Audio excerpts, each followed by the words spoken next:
Haleluya, puji nama Tuhan. Selamat sore jemaat Tuhan. Shalom. Sekali lagi katakan shalom. Haleluya. Mari kita bangkit berdiri. Kita berdoa untuk ibadah kita pada sore hari ini. Haleluya. Bapa kami yang bertata dalam kerajaan surga, Bapa yang kami sembah di dalam nama Tuhan Yesus Kristus. Kami bersyukur buat hari ini. Kami sudah melaluinya sampai saat ini dengan kekuatan, dengan pertolongan-Mu, dengan berkat-berkat-Mu. Yang kami percaya ada lebih lagi yang boleh kami nikmati di dalam Tuhan saat kami datang di ibadah ini dan beribadah menaikkan pujian syukur kami di hadapan-Mu Bapa. Biar kehadiran-Mu yang memberkati kehidupan kami, kehadiran-Mu yang memulihkan, memberi kekuatan, bahkan apapun yang kami rindukan, ada jawaban Tuhan saat kami datang kepadamu sore hari ini Bapa. Tapi terlebih dari itu Tuhan, kami hanya percaya rencana-Mu yang terbaik yang terjadi di setiap langkah dan hidup kami. Ajar kami berserah, ajar kami hanya berharap kepada Tuhan. Kami percaya Engkau Tuhan yang tidak pernah gagal dalam setiap rencana-Mu Bapa. Dan bahkan selalu yang terbaik yang Tuhan izinkan terjadi buat setiap kami Bapa. Bahwa kami di surga kami bersyukur. Biar kehadiran-Mu saja yang terutama, kehadiran-Mu yang menjadi fokus kami Tuhan. Tidak kami izinkan segala kuasa yang lain daripada Engkau Tuhan menguasai hati dan pikiran kami, yang menguasai tempat ini. Biarlah tempat ini seluruhnya sepenuhnya dikuasai oleh kuat kuasa-Mu. Dan kami benar-benar menikmati hadirat-Mu Bapa. Terima kasih Tuhan, sepanjang ibadah ini dari awal, pertengahan hingga akhirnya, hanya nama Yesus yang menjadi pujian. Hanya nama Yesus yang kami tinggikan. Terima kasih Bapak, terima kasih. Dalam nama Tuhan Yesus Kristus kami berdoa. Bersama kita katakan amin. Puji Tuhan, silakan duduk jemaat Tuhan. Tak pernah tinggalkan perbuatan tangan-Mu, Yesus, Kaulah penciptaku. Sehelai rambutku jatuh Engkau pun tahu, Yesus, Kau pedulikanku. Yesus, Kau perhatikanku. Takkan pernah terlambat pertolongan-Mu. Takkan pernah terlelap Kau menjagaku. Kaulah segalanya yang ku perlu di setiap jalanku. Sebab Engkau Allah yang tahu yang terbaik di dalam hidupku.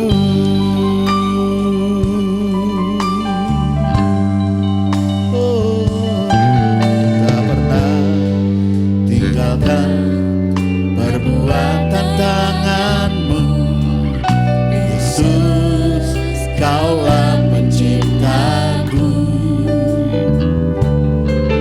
Sehelai rambutku jatuh Engkau pun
Mari jemaat Tuhan saja katakan pujian ini.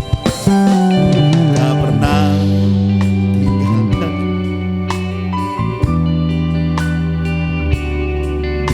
Yesus, Kaulah pencipta.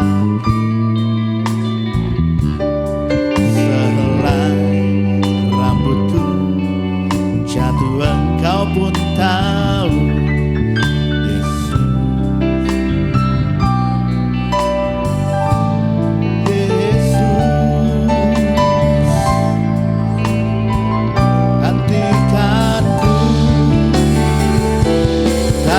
Pernah, amin. Kami percaya Tuhan, takkan pernah. Kaulah segalanya.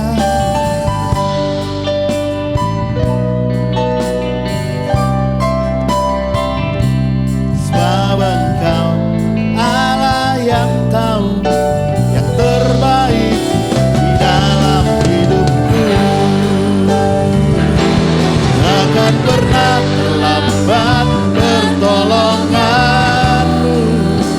Oh, takkan pernah. Kaulah segalanya. Amin.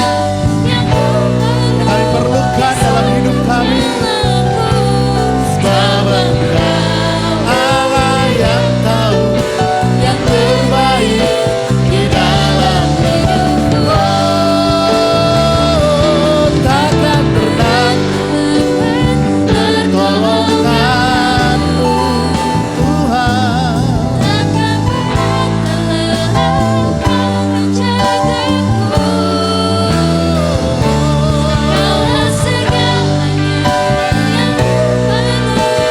Setiap jalanku. Sebab Engkau Allah yang tahu yang terbaik di dalam hidupku. Oh, takkan pernah terlambat tolonganmu. Takkan pernah terlelah Kau menjagaku. Kaulah segalanya. Amin.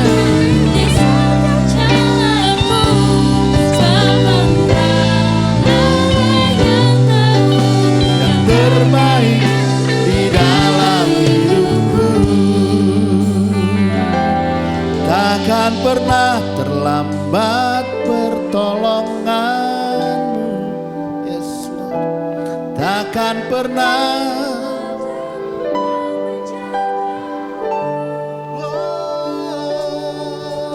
Segalanya. Amin.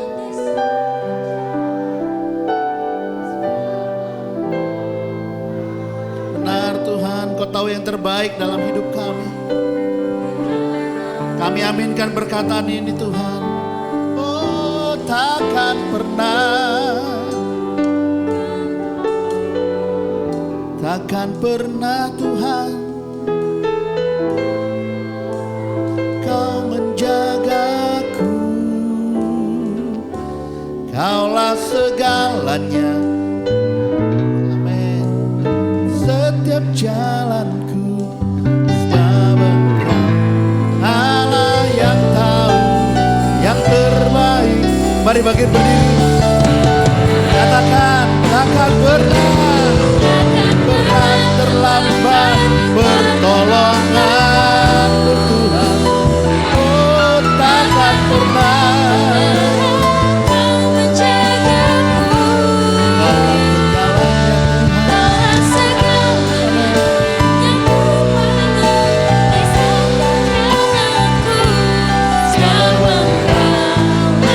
Sekali lagi katakan.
percaya bukan sekedar nyanyian, bukan sekedar janji Tuhan, tapi kami percaya janji berkat-Mu ya dan amin buat kami. Bukan hanya materi, bukan hanya mengenai kebutuhan-kebutuhan kami, tapi dalam segala perkara Tuhan berikan juga kekuatan, sukacita, agar kami dapat menanggung semua hal yang ada dalam hidup kami.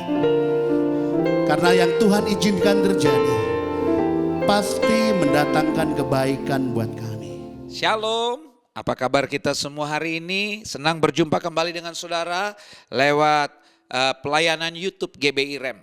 Saudara yang masih belum berani melakukan ibadah tatap muka, saudara yang menyaksikan YouTube ini, saudara, saya akan menyampaikan firman Tuhan hari ini dengan tema mengubah keadaan. Mengubah keadaan. Dan nanti saya akan mengangkat cerita dari seorang tokoh yang tidak asing lagi bagi kita semua. Namanya Zakius. Tapi sebelumnya saudara bisa mempersiapkan juga. Sebentar kita ada perjamuan kudus. Sebagai pengganti hosti, saudara bisa siapkan roti atau biskuit. Sebagai pengganti air anggur, saudara bisa pakai teh tawar atau sirup. Sebelumnya, mari kita tundukkan kepala. Saya undang kita semua bangkit berdiri dimanapun saudara berada. Kita bangkit berdiri, kita tundukkan kepala, kita satu dalam doa. Bapa kami yang di surga, terima kasih. Kami saat ini siap untuk diberkati lewat kebenaran firman-Mu. Kiranya Tuhan lawat jamah sentuh kami. Lewat ibadah kami hari ini, kami boleh mengalami banyak mujizat. Karena Tuhan sentuh kami, Tuhan berkati kami. Sehingga waktu kami mendengarkan kebenaran firman-Mu, kami membuka hati dan memberikan telinga kami untuk mendengarkan kebenaran firman-Mu. Kami percaya yang sakit disembuhkan, yang terikat dilepaskan, yang lemah dikuatkan, yang punya masalah Tuhan berikan jalan keluar. Tuhan berikan kemenangan lepas kemenangan. Mujizat terjadi dalam hidup kami. Karena lewat pelayanan YouTube ini kami berjumpa dengan Tuhan Yesus Kristus. Berkati kami semua, kami siap diberkati lewat kebenaran firman-Mu. Pakai hamba-Mu yang tidak ada apa-apanya ini Tuhan, di dalam nama Tuhan Yesus Kristus. Haleluya. Amin. Saudara yang dikasih Tuhan, saya ingin mengajak saudara, mari kita sama-sama membuka Lukas 19. Kita akan lihat Lukas 19, kita akan baca. Saya akan baca ayat 1 sampai dengan ayat yang ke-10. Saya ingin membaca semua ayat supaya saudara benar-benar diberkati dan mengerti. Dengan tema mengubah keadaan. Mari kita lihat kisah cerita tentang Zakius. Lukas 19 ayat yang pertama. Yesus masuk ke kota Yeriko dan berjalan terus melintasi kota itu. Di situ ada seorang yang bernama Zakius, kepala pemungut cukai, dan ia seorang yang kaya. Ia berusaha untuk melihat orang apakah Yesus itu. Tetapi ia tidak berhasil karena orang banyak sebab badannya pendek. Maka berlarilah ia mendahului orang banyak, lalu memanjat pohon ara untuk melihat Yesus yang akan lewat di situ. Ketika Yesus sampai ke tempat itu, ia melihat ke atas dan berkata, "Zakius, segeralah turun, sebab hari ini aku harus menumpang di rumahmu." Lalu Zakius segera turun dan menerima Yesus dengan sukacita. Saya ulangi, lalu Zakius segera turun dan menerima Yesus dengan sukacita. Tetapi semua orang yang melihat hal itu bersungut-sungut, katanya, ia menumpang di rumah orang berdosa. Tetapi Zakius berdiri dan berkata kepada Tuhan, "Tuhan, setengah dari milikku akan kuberikan kepada orang miskin. Dan sekiranya ada sesuatu yang kuperas dari seseorang, akan kukembalikan 4 kali lipat." Kata Yesus kepadanya, "Hari ini telah terjadi keselamatan kepada rumah ini, karena orang ini pun anak Abraham." Ayat yang ke-10. Sebab anak manusia datang untuk mencari dan menyelamatkan yang hilang. Saudara yang dikasih Tuhan, kita lihat Zakius seorang yang kaya raya. Tetapi kehidupan Zakius, saya mau katakan tidak lebih baik dari saudara dan saya. Sekalipun dia punya segala-galanya, dia kaya raya, Tapi saya pastikan Sakeus tidak memiliki kebahagiaan. Saudara pernah mendengar nama Rockefeller?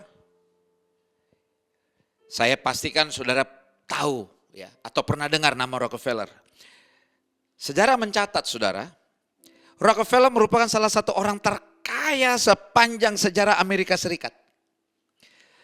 Pada usia 33 saudara, dia sudah mendapatkan $1 juta yang pertama di tahun 1872. Luar biasa.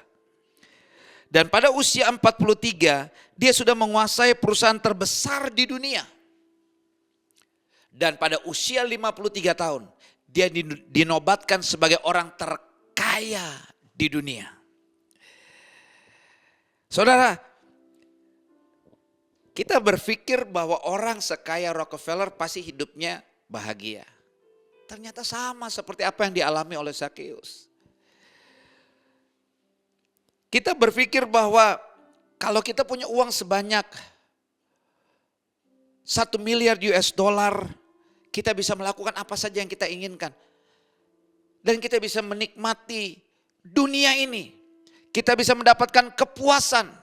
Saya mau katakan manusia tidak pernah puas.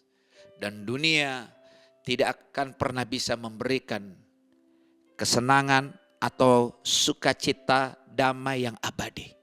Semua sifatnya sementara. Sekelas Rockefeller saudara tahu ternyata dengan kekayaan yang luar biasa, dia dinobatkan pada usia 53 tahun sebagai orang terkaya di dunia, ternyata hidupnya tidak bahagia. Bahkan dia menderita sebuah kelainan yang menyebabkan rambutnya rontok. Dia tidak bergairah hidup. Dan ternyata orang sekaya Rockefeller hanya bisa minum susu dan makan biskuit saudara. Uang yang begitu banyak, hari-hari hanya minum susu dan makan biskuit. Dan tidak hanya sampai di situ. Saya baca saudara, dia juga dibenci oleh banyak orang. Sampai-sampai dia mempekerjakan para pengawalnya selama 24 jam sehari. Hidupnya tidak tenang. Dia mengalami susah tidur. Dia tidak mampu tersenyum. Tidak bisa merasakan kenikmatan. Dengan uang yang begitu banyak, dia tidak bisa menikmati hidupnya. Bahkan satu kali dokter memprediksi bahwa hidupnya tidak lebih dari setahun. Dikatakan tahun depan dia akan mengakhiri hidupnya. Sampai koran-koran di masa itu saudara, sudah mempersiapkan tulisan untuk menyambut kematiannya. Wah, luar biasa. Tetapi saudara, inilah yang membuat Rockefeller akhirnya sadar. Rockefeller merenungkan bahwa orang tidak akan membawa sepeser pun hartanya jika ia meninggal. Dan akhirnya singkat cerita dia bertobat saudara. Rockefeller pun bertobat dan mengaku percaya pada Kristus.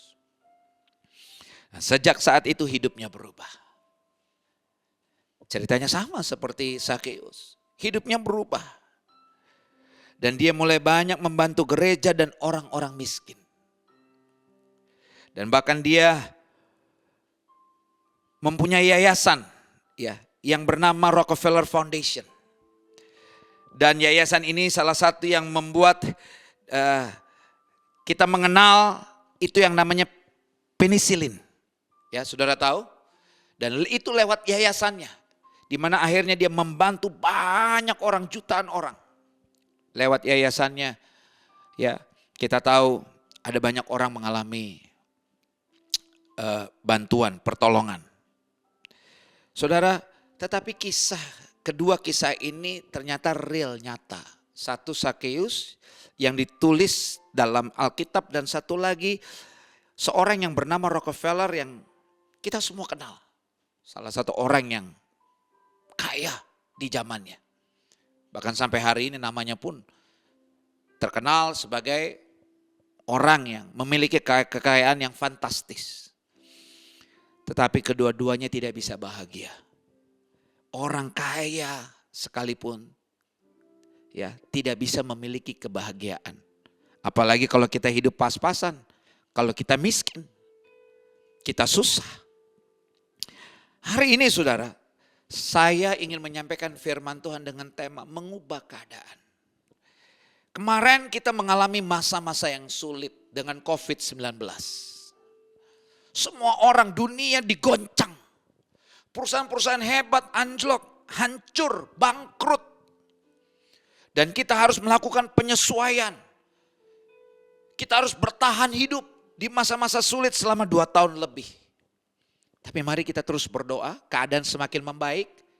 Indonesia membaik, dunia membaik. Dan inilah waktunya untuk kita bangkit. Inilah waktunya untuk kita mengubah keadaan kita. Katakan amin. Ini waktunya untuk kita melihat kemenangan, mujizat, pemulihan terjadi. Inilah waktunya untuk kita mengalami kesembuhan. Inilah waktunya untuk kita mengalami berkat-berkat yang luar biasa. Setelah kita semua mengalami goncangan yang hebat. Ya, sebagian besar kita mengalami banyak masalah dikarenakan COVID-19. Tapi hari ini kita lihat keadaan semakin membaik. Ya, kita berdoa nanti setelah Lebaran juga semua akan membaik. Ya, COVID ini tidak lagi menjadi pandemi tapi menjadi endemi. Dan kita kembali bisa mengalami yang namanya sukses. Kita bisa mengalami yang namanya kemenangan. Kita bisa berhasil di tahun ini. Tahun ini menjadi tahun mujizat, tahun kebangkitan saudara. Saudara yang dikasihi Tuhan, ternyata uang bukanlah jaminan untuk kita bisa mendapatkan kebahagiaan. Arti nama Sakeus itu luar biasa saudara. Arti nama Sakeus itu tulus, bersih, suci. Tapi ternyata kehidupan Sakeus sebaliknya. Sakeus bukan hanya seorang pemungut cukai, tapi dia kepala pemungut cukai. Makanya dia dibenci karena dia menjadi kaki tangannya bangsa Romawi. Hidupnya hanya memeras. Ya. Orang-orang saat itu hidupnya dibuat susah oleh Sakeus. Karena harus bayar pajak dan terkadang pajaknya itu yang diminta melampaui apa yang mereka mampu. Mereka dikenakan pajak dengan nilai yang tinggi. Sehingga akhirnya hidup mereka semakin menderita, semakin susah saudara. Dan Sakeus kehidupannya justru semakin kaya. Sakeus kehidupannya semakin kaya. Saya pernah katakan begini, tetapi Sakeus tidak pernah bisa mendapatkan kebahagiaan. Bahkan masalah terbesar Sakeus bukan hanya karena dia dibenci oleh orang-orang yang ada di sekitarnya. Tetapi Sakeus juga punya masalah keluarga. Sebagai istri Sakeus pasti tidak nyaman. Orang-orang menjauhi keluarganya. Orang-orang membenci keluarganya. Mungkin keluarganya yang lain pun membenci Sakeus.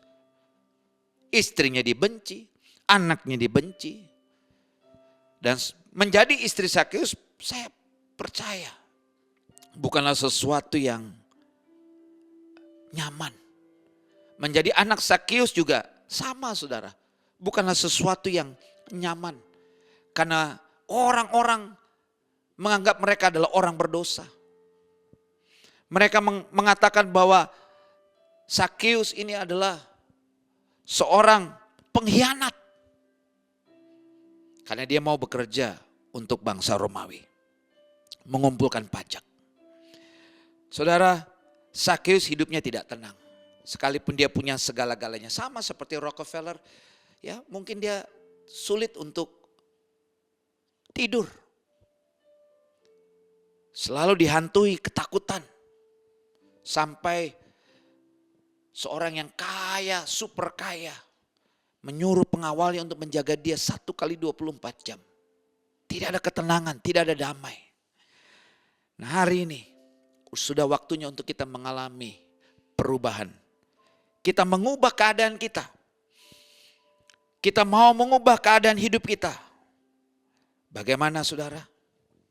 Kita akan belajar dari kisah cerita Sakeus. Ya. Hati-hati.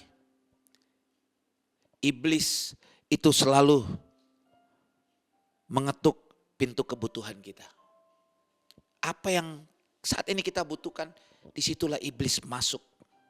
Mungkin kita butuh uang, iblis masuk menawarkan, dia bisa memberikan segala-galanya. Tetapi dia akan mencuri damai dan sukacita kita. Dia akan menghancurkan masa depan kita. Mungkin kita saat ini butuh hal-hal yang lain. Pekerjaan, iblis bisa memberikan pekerjaan. Tapi pekerjaan itu juga bisa membuat kita akhirnya jauh dari Tuhan. Karena itu saudara, kita perlu hati-hati. Ini waktunya untuk kita mengubah keadaan. Ini waktunya untuk kita pulih, kita bangkit, kita mengalami mujizat. Hidup kita diberkati, tetapi kita tidak jauh dari Tuhan. Justru kita bisa menyenangkan hati Tuhan dengan apa yang kita capai di tahun ini. Ini yang Tuhan mau. Kita bisa melakukan segala sesuatunya seperti yang Tuhan mau, sehingga kita bisa menikmati 2 kali manisnya hidup. Di bumi kita menyenangkan hati Tuhan, hidup diberkati, mengalami banyak mujizat, dan pada waktunya nanti kita mendapatkan tempat yang baik di dalam kerajaan surga. Saudara, ada 2 hal bagaimana kita bisa mengubah keadaan hidup kita. Yang pertama, berawal dari mendengar. Berawal dari mendengar. Di dalam kisah Sakeus ini saudara, ada 3 perkataan Tuhan Yesus.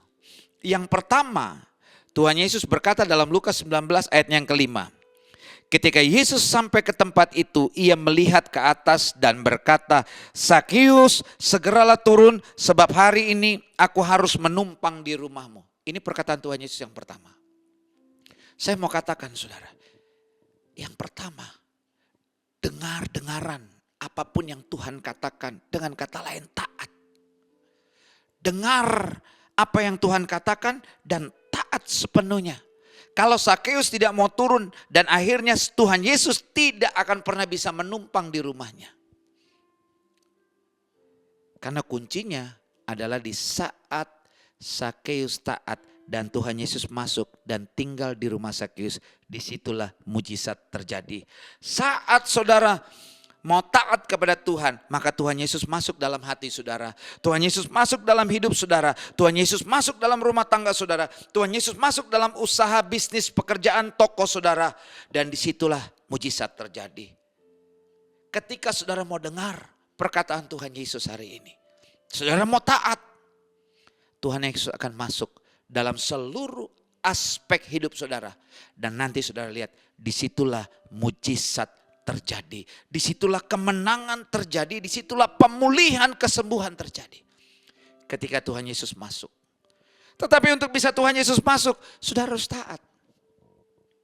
Apapun yang Tuhan Yesus katakan, lakukan saudara. Jangan sampai saudara tidak lakukan. Ketika Tuhan Yesus bilang Sakeus turun, Sakeus segera turun. Disitulah awal. Disitulah peristiwa di mana akhirnya ketika Sakeus turun dan Sakeus mau menerima Tuhan Yesus untuk tinggal di rumahnya. Oh saudara, kalau Tuhan Yesus bisa tinggal di dalam hati saudara, hidup saudara, bisnis saudara, pelayanan saudara, rumah tangga saudara, saya percaya amanlah hidup kita. Hari ini kita lihat perkataan Tuhan Yesus yang pertama di dalam Lukas 19 ayat yang ke-5. Ya, ketika Tuhan Yesus bilang Sakeus turun, dia mau dengar-dengaran. Yang kedua perkataan Tuhan Yesus dalam Lukas 19 ayat yang ke-9. Kata Yesus kepadanya, hari ini telah terjadi keselamatan kepada rumah ini karena orang ini pun anak Abraham. Tuhan Yesus katakan hari ini telah terjadi keselamatan. Tuhan Yesus tidak bilang kepada Sakeus tapi kepada rumah ini. Kenapa saudara? Karena tadi saya katakan, salah satu masalah terbesar yang Sakeus hadapi adalah masalah keluarga. Saya mungkin mau katakan begini, rumah tangga Sakeus diambang kehancuran. Menjadi istri Sakeus tidak nyaman, menjadi anak Sakeus tidak nyaman. Karena semua orang membenci mereka.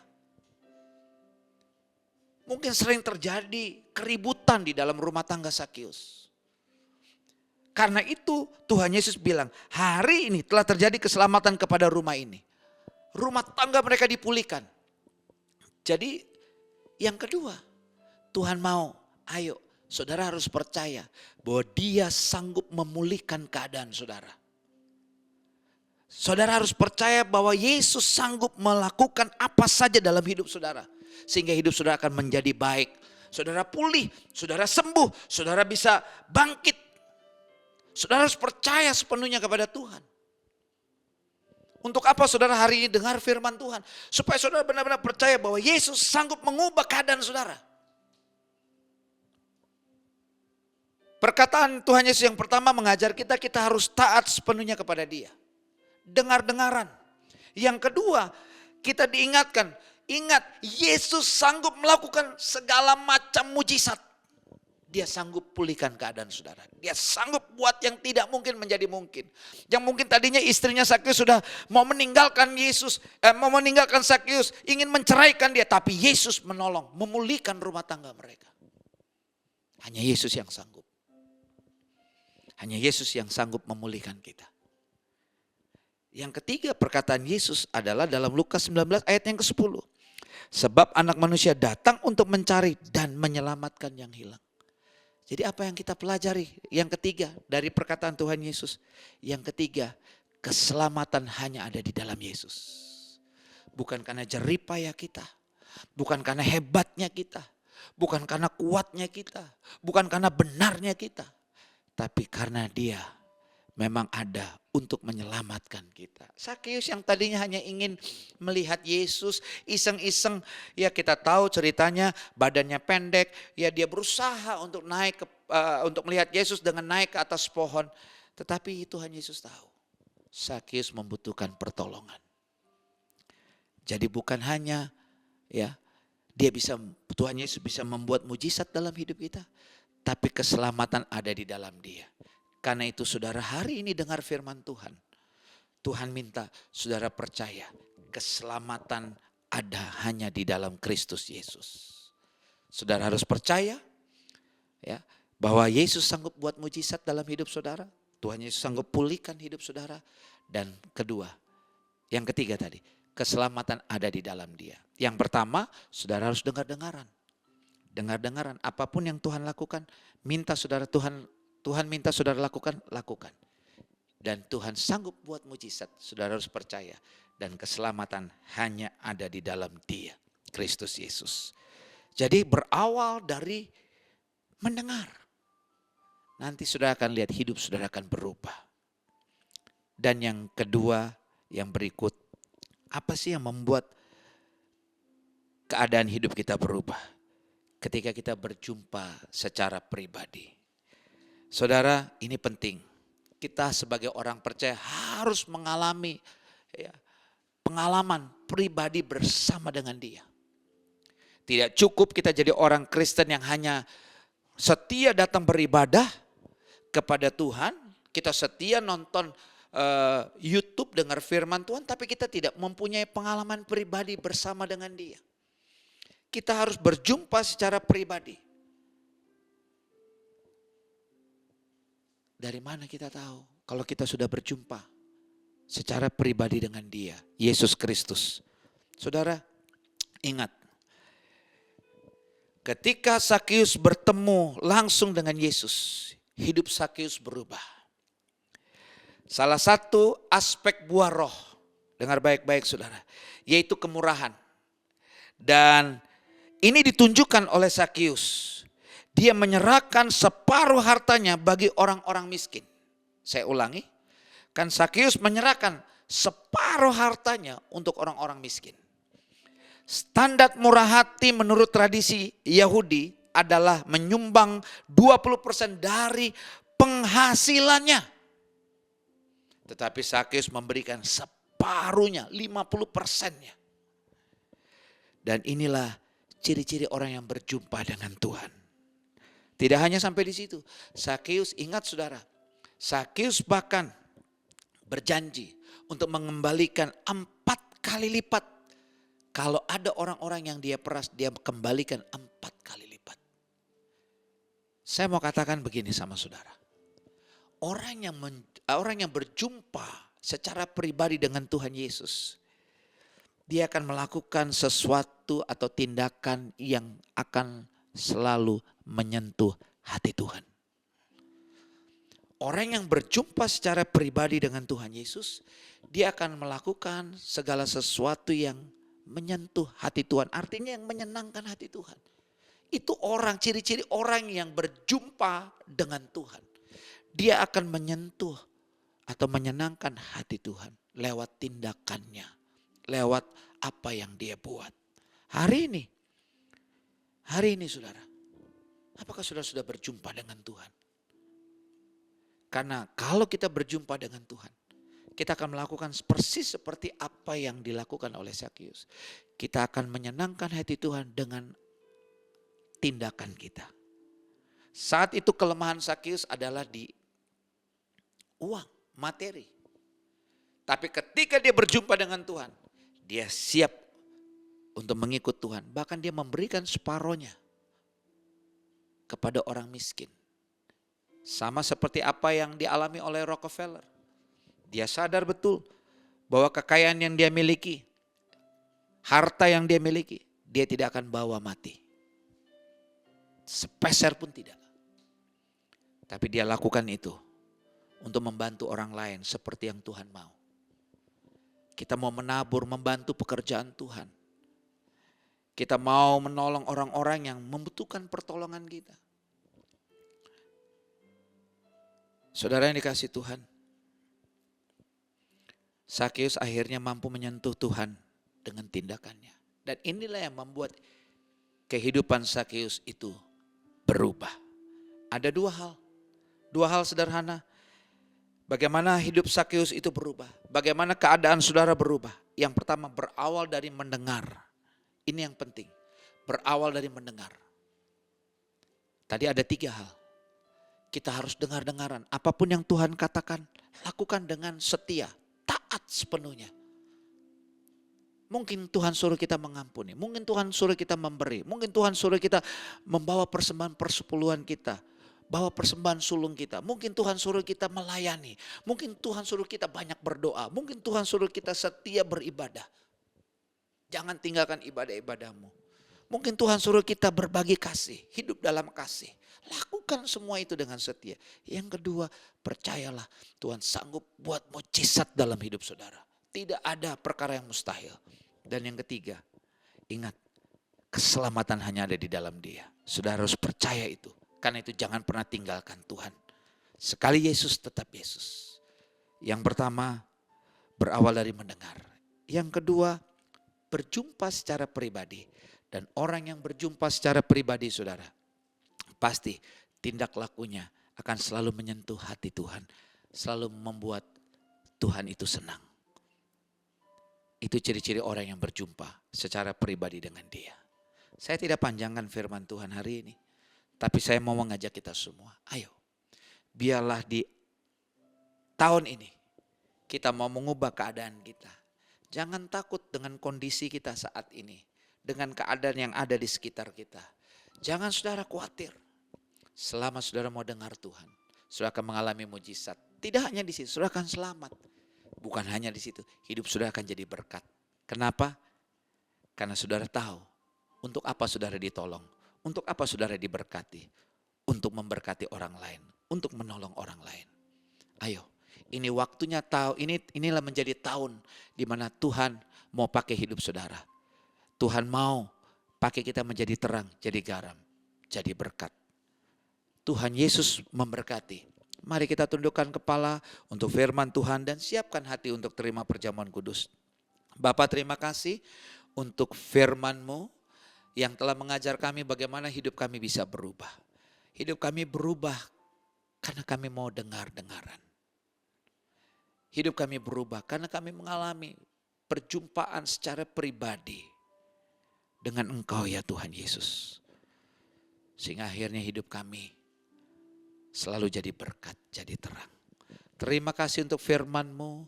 Terima kasih Tuhan sudah lawat kami, Tuhan sudah sentuh kami. Tuhan sudah ajar kami. Bagaimana kami bisa mengubah keadaan kami di tahun ini. Kami akan mengalami banyak mujizat. Kami akan mengalami banyak kemenangan. Bahkan keselamatan kami terima di dalam Kristus Yesus. Terima kasih untuk firman-Mu. Tiba saatnya untuk kami menerima perjamuan kudus. Kami percaya roti yang kami makan bukanlah roti biasa. Air anggur yang kami minum bukanlah air anggur biasa. Roti itu adalah tubuh Yesus. Air anggur itu adalah darah Yesus. Ada kuasa di dalamnya. Kuasa yang memerdekakan, kuasa yang memulihkan. Kuasa yang memberkati kami. Kami siap untuk menerima tubuh dan darah Yesus. Di dalam nama Tuhan Yesus Kristus. Haleluya. Terima kasih Bapa. Kami siap untuk diberkati lewat perjamuan kudus saat ini. Haleluya. Amin. Mari saudara yang dikasihi Tuhan. Kita siapkan roti kita. Mari kita mengangkat roti kita tinggi di atas kepala dan dengarkan firman Tuhan. Sebab apa yang telah kuteruskan kepadamu telah kuterima dari Tuhan. Yaitu bahwa Tuhan Yesus pada malam waktu ia diserahkan mengambil roti. Dan sesudah itu ia mengucap syukur atasnya. Ia memecah-mecahkannya dan berkata, inilah tubuhku yang diserahkan bagi kamu. Perbuatlah ini menjadi peringatan akan aku. Bukankah roti ini adalah tubuh Yesus? Makan dengan iman dalam nama Tuhan Yesus Kristus.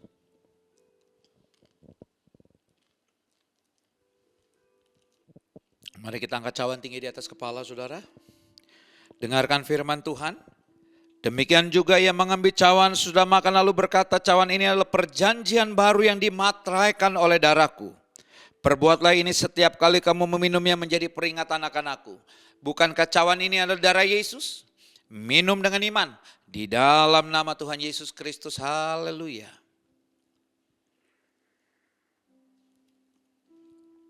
Haleluya, haleluya, haleluya. Terima kasih Tuhan. Bapak terima kasih. Lewat perjamuan kudus hari ini kembali kami diingatkan betapa besarnya cinta kasih-Mu untuk kami. Sempurna cinta-Mu untuk kami Tuhan. Terima kasih. Engkau telah mati di atas kayu salib untuk segala kegagalan kami. Penyakit, kehancuran, kutuk. Dan Engkau bangkit pada hari yang ketiga. Untuk memberikan kemenangan, pemulihan, kekuatan, berkat, keselamatan. Terima kasih Bapa. Dan Engkau bangkit pada hari yang ketiga untuk membuktikan bahwa sekali-kali Engkau tidak akan pernah tinggalkan kami. Engkau selalu ada untuk kami. Engkau sungguh baik, amat baik. Terima kasih Tuhan. Lewat perjamuan kudus kami percaya yang sakit sudah disembuhkan, yang terikat sudah dilepaskan, yang lemah sudah dikuatkan, yang punya masalah sudah menerima jalan keluar dan kemenangan lepas kemenangan. Terima kasih Tuhan. Terima kasih. Kalau kami sudah diberkati lewat perjamuan kudus. Di dalam nama Tuhan Yesus Kristus. Kami mengucap syukur. Amin. Baik saudara yang dikasihi Tuhan. Tiba saatnya juga untuk kita memberikan persembahan. Dan kita akan akhiri ibadah kita. Kita tundukkan kepala, kita berdoa untuk setiap persembahan yang Tuhan percayakan. Berkat yang Tuhan percayakan dalam hidup kita. Bapak terima kasih. Kami juga sebelum kami akhiri ibadah ini, kami juga mau menabur. Kami mau memberi sebagian apa yang Tuhan titipkan, percayakan, taruh dalam hidup kami. Baik itu persembahan sulung, persembahan ucapan syukur, persembahan diakonia, persembahan penginjilan Tuhan. Dan juga itu persembahan persepuluhan kami. Kiranya Tuhan berkati setiap tangan-tangan yang memberi dengan berkat yang berlimpah-limpah. Apapun yang kami kerjakan berhasil. Terima kasih dan lewat persembahan ini kami percaya akan ada banyak jiwa yang diberkati. Dan kami boleh bawa datang kepada Tuhan. Terima kasih ya Bapak. Kami siap untuk memberi dengan sukacita dan kerelaan hati. Dan kami memberi yang terbaik. Dan kami mau taat kepada setiap apa yang Tuhan ajarkan. Untuk kami lakukan, berikan dalam hidup kami. Dalam nama Tuhan Yesus. Mari saudara yang dikasih Tuhan, arahkanlah mata hatimu. Angkatlah kedua belah tanganmu tinggi di atas kepala. Untuk menerima berkat. Diberkatilah keluar masukmu, diberkatilah kesehatanmu, diberkatilah keluargamu, diberkatilah studi, pekerjaan, usaha, toko dan keuanganmu. Apapun yang kau kerjakan Tuhan membuatnya berhasil. Engkau naik bukannya turun, menjadi kepala bukan ekor. Kemanapun kakimu melangkah berkat Tuhan menyertai. Apapun yang kau minta kepada Bapa yang baik selalu dan terus memberikan yang terbaik. Sekarang terimalah berkat-berkat yang luar biasa ini daripada Allah Bapa, cinta kasih yang sempurna dari Tuhan kita Yesus Kristus, persekutuan dengan Roh Kudus yang menuntun, memimpin, menyertai kita mulai saat ini sampai selama-lamanya. Kita yang sudah diberkati, mari sama-sama katakan amin. Tuhan Yesus memberkati. Selamat hari Minggu. God bless you all.